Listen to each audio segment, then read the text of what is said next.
Hey guys, it's me Dave from the Kodo back with another Pokemon guide for you.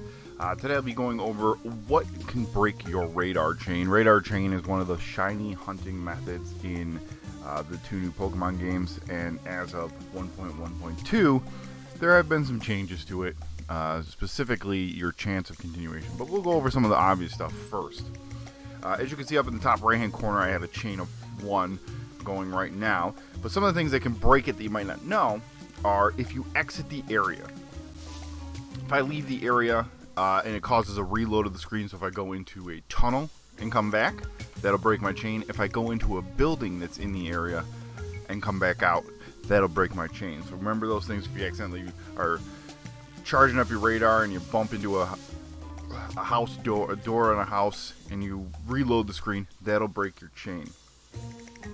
If you exit the game entirely, saving will not break your chain. So if you go in and you save, you'll be totally fine. It will not break your chain. But if you exit the game entirely by going back to the menu, closing out, and then opening back up, that will break your chain. If you put your Switch into sleep mode without closing the game, you're totally fine. Your chain will not break. You can come back and continue that chain later as long as the game never closes. If you faint, all of your Pokemon die somehow, you're going to be teleported to the nearest Poke Center. That's going to cause your chain to break because you've left the area. You've caused that reload. If you fly out of the area, for whatever reason, go to another town and you come back, you're going to break your chain because you left the area. So keep these things in mind. These should be the most obvious.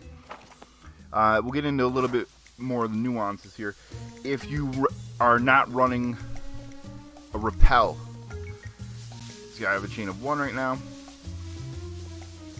I have a repel on, so if I encounter a different Pokemon, obviously my chain is going to break. Even if I only run away from there or if I kill it, my chain is broken because it's not the same Pokemon. So make sure you're running repels while you're doing the radar chaining. If you use a different item, different registered items, I'm going to show you here. I'm going to go to my bike. Use my bike, my chain's gone. My chain broke. Do not. So most people will say, get rid of everything except for your radar so you don't accidentally do this. If you go underground, reload of the area, different registered item, it's going to break your chain. Now, I'm going to bring up a little chart here. Let's say you've done everything perfectly. You have enough Pokeballs, you have enough repels, you're chaining, you're doing it perfectly. Now comes up this continuation chance. Just continuing.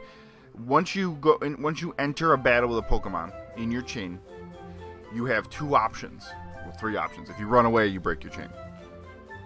You can KO the Pokemon, or you can capture the Pokemon. You want to capture every single time. The tile distance I'll go over in just a second, but as long as you are capturing the Pokemon, you have the best chance. At the very worst, you're going to have a 7% chance that your chain is going to break. And believe me, you hit this 7% chance a lot. So a 93% chance that your chain is going to continue. I've hit that 7% many times, and many radar hunters will tell you the same thing. They hit this 7% chance constantly. So now the tile distance. So you can see there, I'm looking at version 1.1.2. It's the chart, the box on the right of this little chart that I brought up on the screen. Tile distance is 1, 2, 3, or 4. That's the distance away from your character when you have a shaking grass spot. So like as you can see where I'm standing right now, this would be not diagonally, but like a box around my character. So this box around my character is 1 tile. Okay? So let's bring up a radar here. So you can see, here's 1 square around me. Here's the second square around me. This will be 2 squares away from me. If I go into that shaking grass and I capture the Pokemon, I only have a 63% chance that it's going to continue.